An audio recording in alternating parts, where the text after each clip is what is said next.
Ayúdate que Dios te ayudará. La Biblia dice, ayúdate que yo te ayudaré, cuando no es eso. Lo que sí el Señor le dijo a Josué en el capítulo 1, versículo 9, esfuérzate y sé valiente, no temas ni desmayes, porque Jehová tu Dios estará contigo donde quiera que vayas. Esto fue lo que Dios le dijo, pero en ningún momento dice, ayúdate que yo te ayudaré. Por la verdad murió Cristo. Otra de las cosas también, que por la verdad murió Cristo, Señor. Esto tampoco lo dice la palabra. Lo que la Biblia sí enseña es que de tal manera amó Dios al mundo, que ha dado a su Hijo unigénito para que todo aquel que en Él cree no se pierda, sino que tenga vida eterna. Que dicen que Jesús salvó al ladrón de la derecha. La Biblia no dice, señores, en qué posición estaba el ladrón que se salvó.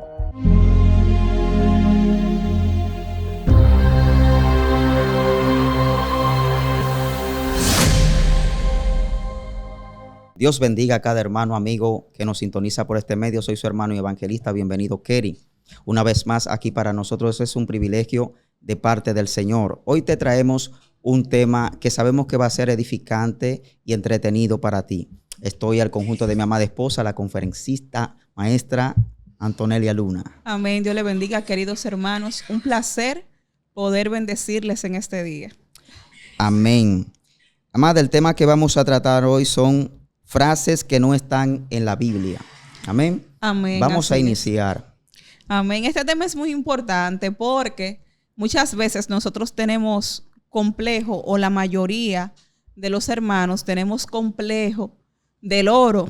Repetimos todo lo que escuchamos, pero sin validar si realmente es así que lo dice la Biblia. Amén. Y hoy vamos a ver algunas frases que comúnmente escuchamos.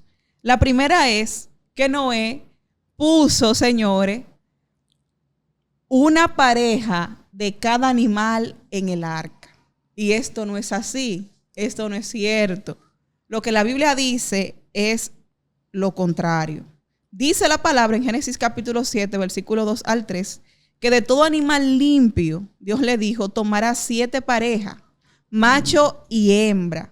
Más de los animales no limpios iba a tomar una pareja, y que de todas las aves, en el versículo 4, iba a tomar 7 parejas para conservar viva la especie sobre la raza o sobre la faz de la tierra. Y esto es importante porque muchas veces nosotros vemos la ilustración, por ejemplo, en las películas, en los muñequitos, y pensamos que es así en las caricaturas, que de cada animal solamente fueron 2, y realmente no. Tremendo. Amada, ¿y qué decimos de los israelitas? Le dieron 7 vueltas, le dieron 7 vueltas a Jericó. Esta es otra también de las tergiversaciones que se dan porque solamente nos basamos en un solo versículo. Y la Biblia no dice eso. En Josué capítulo 6, versículo 3, el Señor le dijo explícitamente a Josué que durante 6 días le iban a dar una vuelta a Jericó, pero al 7º día le iban a dar 7 vueltas. Cuando usted suma 6 más 7, se dará cuenta que en total los israelitas le dieron 13 vueltas a Jericó, no 7, mis queridos Tremendo. hermanos. Gloria a Dios. Así también tenemos esta que dice, yo sé que mi Redentor vive y aún del polvo se levantará. O yo sé que mi Redentor vive y aún del polvo me levantará. Eso está en Job. Amén, así es. Esa es otra también, pero realmente la Biblia no dice eso.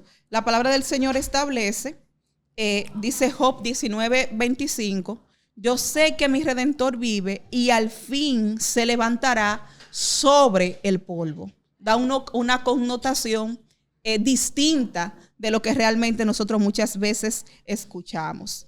Otra también de las frases que se dicen o de las cosas que se malversan es atribuirle todos los salmos a David. Y esto es importante porque si uno pregunta ¿quién escribió el libro de los salmos? De una vez uno asume que es David porque escribió la mayoría de los salmos, pero cuando analizamos desde una perspectiva más profunda, nos damos cuenta de que en los salmos hay libros anónimos, o sea, hay autores que son anónimos. Hay salmos que lo escribieron los hijos de Coré, los coreitas. Hay salmos también que lo escribió el profeta y sacerdote, el levita Asaf. Y también hay salmos que lo escribieron durante diferentes etapas de la historia del pueblo de Israel, como aconteció cuando ellos se encontraban cautivos en Babilonia, que cuando iban de camino escribieron algunos salmos. Incluso hay un salmo que lo escribió Moisés, que me parece que es el Salmo 80. Entonces, esto hay que tenerlo claro, que no fue David que escribió la totalidad de los salmos, sino que hay diversos salmos, bueno, 90, me dice la pastora que fue el que Moisés escribió. Entonces, es importante nosotros entender esto. Otra frase que surge es que Jonás fue soltado por el pez en la playa. Eso es muy importante también, porque hemos escuchado esto mucho, que Jonás fue soltado en Nínive por el pez. Pero cuando usted analiza, señores, Nínive geográficamente ni siquiera tenía playa. Nínive estaba situada a muchísimos kilómetros hacia adentro desde la costa del mar. O sea, no hay forma de que le haya soltado en la playa de Nínive. Y ni siquiera tampoco lo menciona la Biblia. Lo que la Biblia dice es específicamente que el pez vomitó a Jonás en la tierra. Eso es Jonás 2:10. Amén, así es. Otra de las cosas también que pasa al igual que el libro de los Salmos es atribuirle todos los proverbios a Salomón. Muchas veces decimos esto y esto no es cierto. ¿Por qué? Porque ahí tenemos como diferentes autores. Ahí tenemos a Lemuel, ahí tenemos también a Gur, que escribieron los dos últimos proverbios. Uno escribió el proverbio número 30 y el otro escribió el proverbio 31, el elogio a la mujer virtuosa. También durante el reinado de Ezequías se escribieron varios de estos proverbios. Entonces, todo eso tenemos que tenerlo claro porque afirmamos cosas que realmente no lo dice la Biblia. Amén. Amén. Otra frase es: un alma salvada vale más que 7 mundos como este. Eso también lo hemos escuchado mucho para darle relevancia a lo que dice la palabra con relación a la salvación. Pero la Biblia no dice eso. En Lucas capítulo 15, versículo 10, lo que la Biblia dice es que hay gozo delante de los ángeles por un pecador que se arrepienta, pero no que un pecador o el arrepentimiento de un pecador vale más que 7 mundos como esto. Así también hemos escuchado otra frase, que la Biblia se va a poner en blanco. Eso en ninguna parte, señores, lo dice la Biblia. Y esto lo asocian con el momento del arrebatamiento. Y yo creo incluso que muchas veces esto aparte surgió desde una experiencia existencial que alguien tuvo, seguro tuvo una revelación con el arrebatamiento y ya la gente lo afirma porque extraspolan o le dan otro significado al texto que está en el libro de Amós capítulo 8 del 11 al 10. Vamos a leerlo, donde dice el Señor: he aquí vienen días, dice Jehová el Señor, en los cuales enviaré hambre a la tierra, no hambre de pan, ni sed de agua, sino de oír palabra de Jehová. E irán errantes de mar a mar, desde el norte hasta el oriente, discurrirán buscando palabra de Jehová y no la hallarán. Y sabemos que expresamente el profeta Amós estaba profetizando acerca del periodo intertestamentario. Ustedes saben que desde el profeta Malaquías al Evangelio de Mateo transcurrieron 400 años de silencio, donde la palabra de Dios por medio de profetas escaseaba. Y esta profecía se cumple durante este tiempo. Amén. Otra frase es: deja que las aves vuelen, pero que no hagan nido sobre tu cabeza. Amén, así es. Este es un proverbio chino, como bien conocemos, Y muchas veces nosotros lo decimos como si estuviera ahí en la Biblia y la utilizamos para denotar que no podemos dejar que la gente nos haga agravio.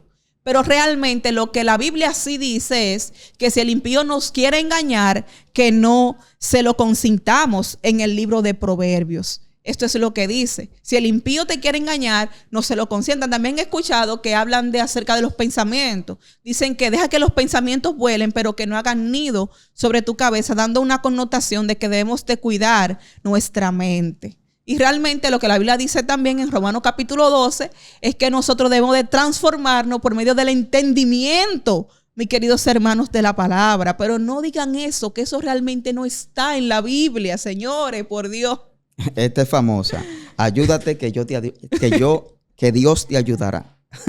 Ayúdate que yo te ayudaré. Ajá. Es lo que dicen. O una frase muy dominicana también, muy conocida con relación a esto.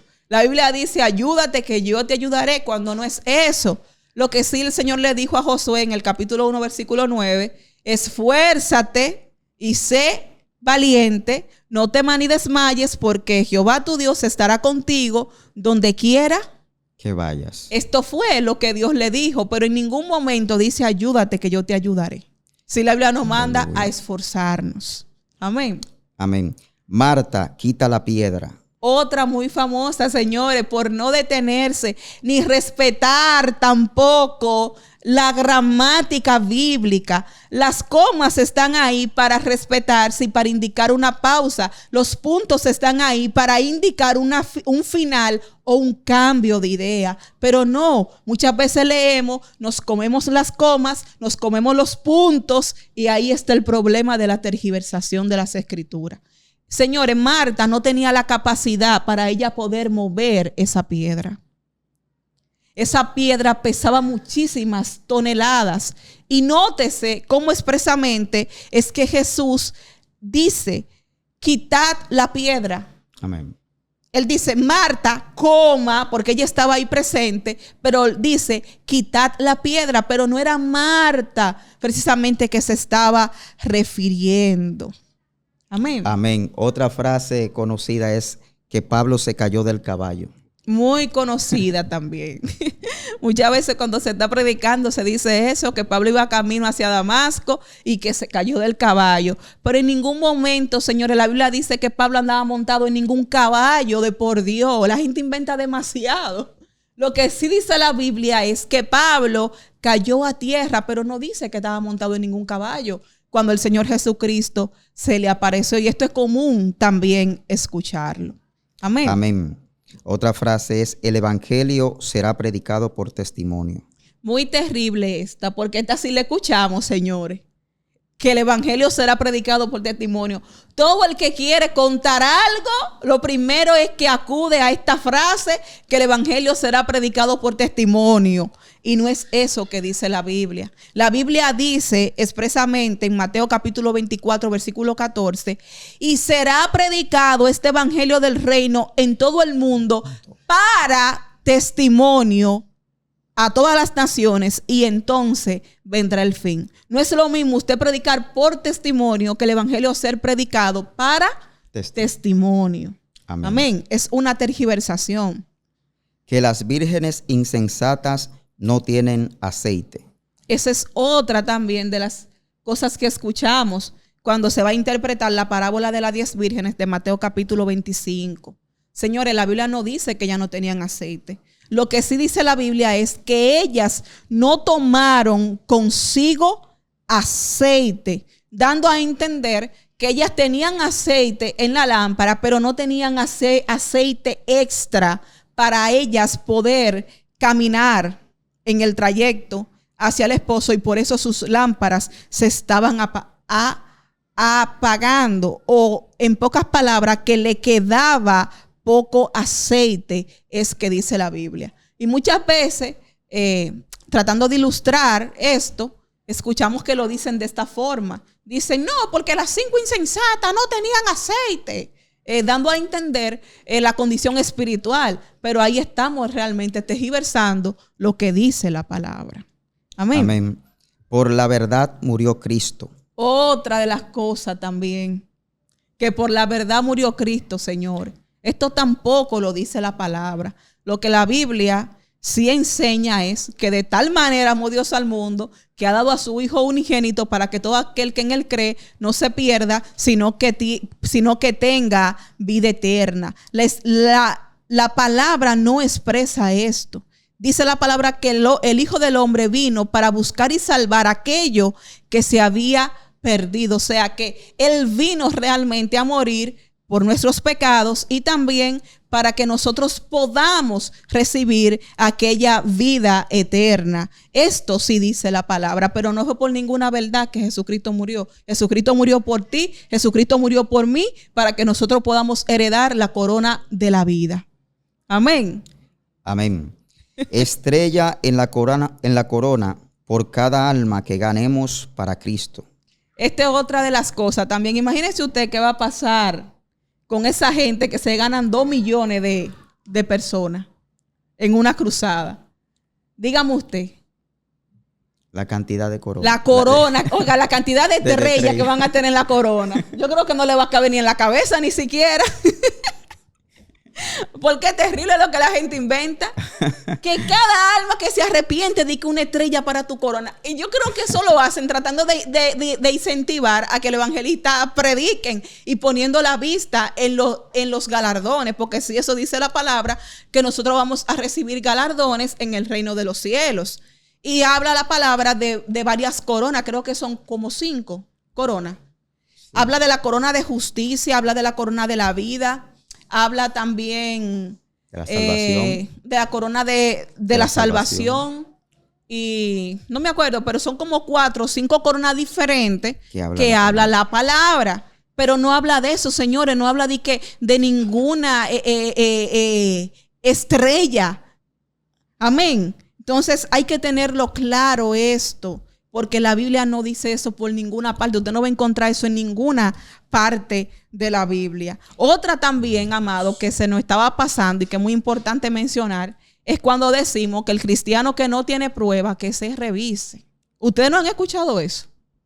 De que el que no tiene prueba, que se revise. Señor, eso tampoco lo dice la Biblia. En ninguna parte usted va a escuchar que dice la palabra que el cristiano que no tiene prueba que se revise. Lo que la Biblia sí dice, hablando el apóstol Pedro o tratando de consolar a la iglesia, que cuando nos venga alguna prueba, no nos sorprendamos como que es algo extraño lo que no ha acontecido. ¿Por qué? Porque dice también Pablo que la fe como el oro debe de ser probada, pero no es cierto que el cristiano tiene que vivir en una guerra y en una batalla constantemente. Porque esto lo hacemos para justificar y no obstante, para acusar a aquellos entonces como que, ok, si tú no estás pasando por una batalla, por una prueba, es porque tú no estás secto delante de la presencia o porque tú no eres un cristiano genuino. Si a ti te va bien en la vida porque eres una persona coherente que toma buenas decisiones, ya tú entonces eres un cristiano light.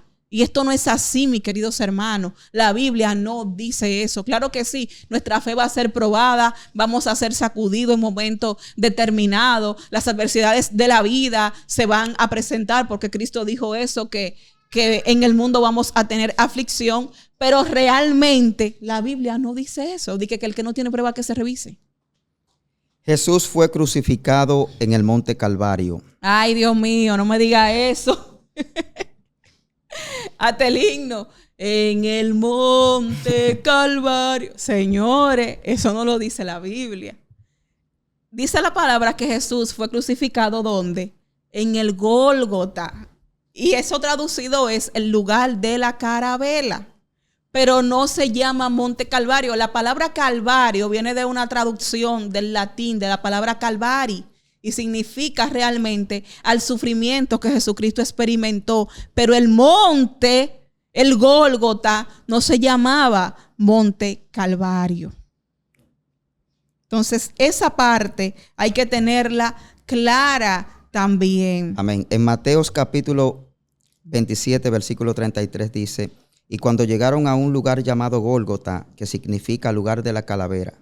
Y en Lucas capítulo 23, versículo 33 dice: y cuando llegaron al lugar llamado de la calavera, le crucificaron allí, y a los malhechores, uno a la derecha y otro a la izquierda. Amén. Entonces, esa parte es importante también, porque hablan, esa otra, muy importante, que se nos iba a quedar también, que dicen que Jesús salvó al ladrón de la derecha. La Biblia no dice, señores, en qué posición estaba el ladrón que se salvó. Sí dice la palabra que había uno a la izquierda y otro a la derecha, pero no dice cuál de los dos fue que se salvó. Lo que pasa es que toma la connotación de cuando Jesús dice que pondrá los cabritos a su izquierda y a las ovejas la iba a colocar a la derecha. Pero la Biblia no lo menciona, mis queridos hermanos, cuál de los dos. Así que cuando usted vaya a decir, no, en el monte Calvario, y también le añaden lo del ladrón, ya usted sabe, corríjalo, porque no se especifica. Solamente diga el ladrón de la cruz.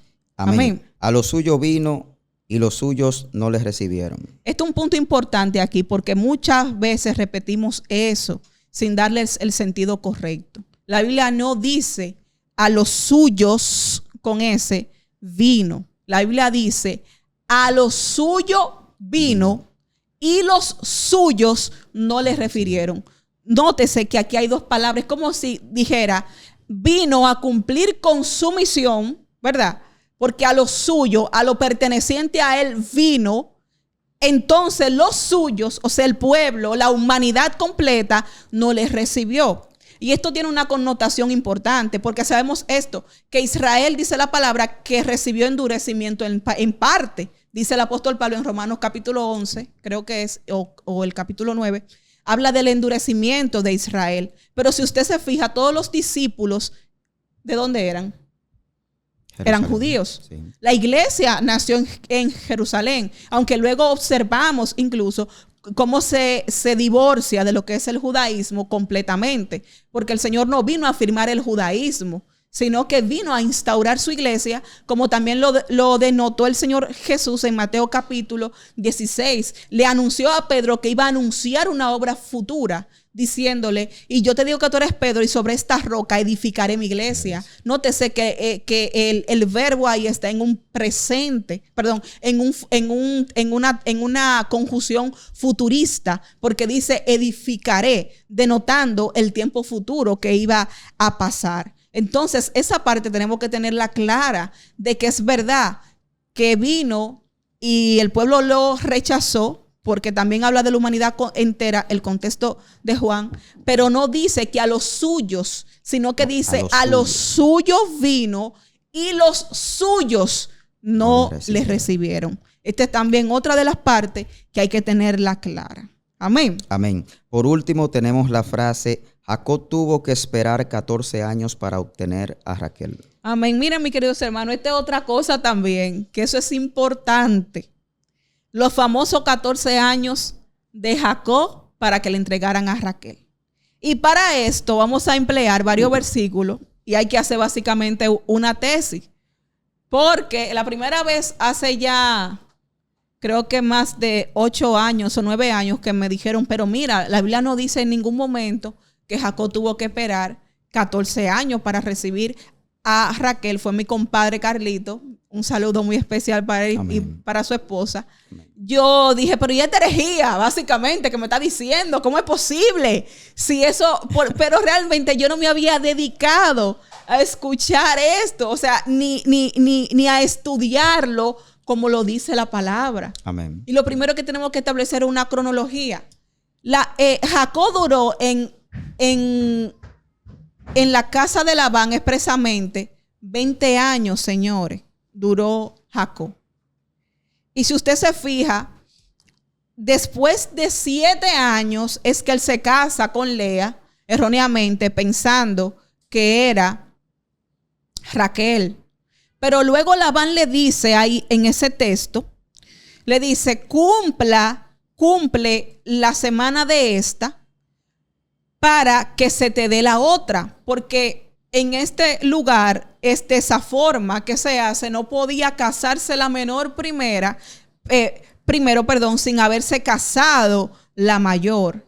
Entonces, él, cuando a la semana de haberse casado, realmente con Lea es que Labán le entrega a Raquel. Entonces, eso lo podemos corroborar en Génesis capítulo 29, versículo 26 al 27. Pero más adelante, cuando dice la palabra que a causa de que Dios miró, señores, que Lea era menospreciada y Raquel era amada, entonces es que Dios abre la matriz de Lea y empieza a tener hijos. Si usted se fija, antes de José nacer, Lea tuvo 5 hijos para Jacob. Y no es posible que durante ese tiempo, ¿verdad? Si un embarazo dura 9 meses y no obstante,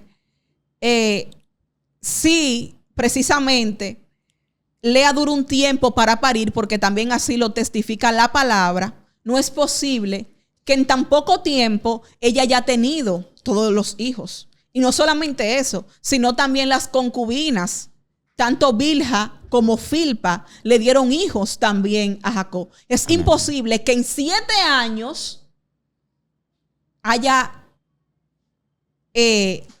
transcurrido todos estos eventos. Entonces, obligatoriamente tenía que darse Raquel durante la primera semana después que Raquel y después que Lea se casó con Jacob. Sí, acordémonos también que Jacob duró 20 años en total en la casa de Labán. Exactamente. Entonces, cuando Jacob sale de la casa de Labán, José estaba pequeñito. O sea, tenía alrededor como de 3 años aproximadamente, según se denota.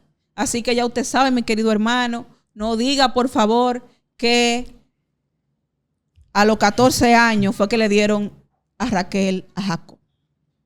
Porque esto no está en la Biblia y no es de esa forma.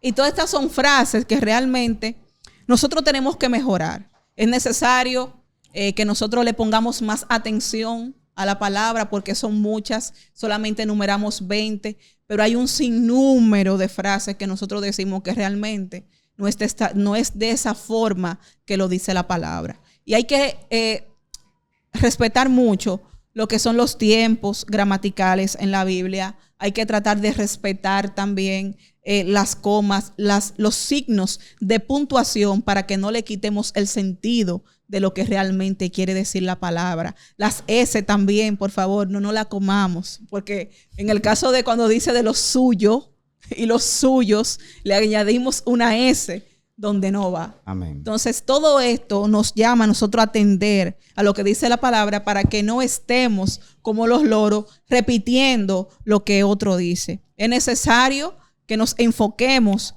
en escudriñar la palabra y darle la altura que ella conlleva. Amén. En esta tarde, que Dios nos bendiga, que Dios nos bendiga más.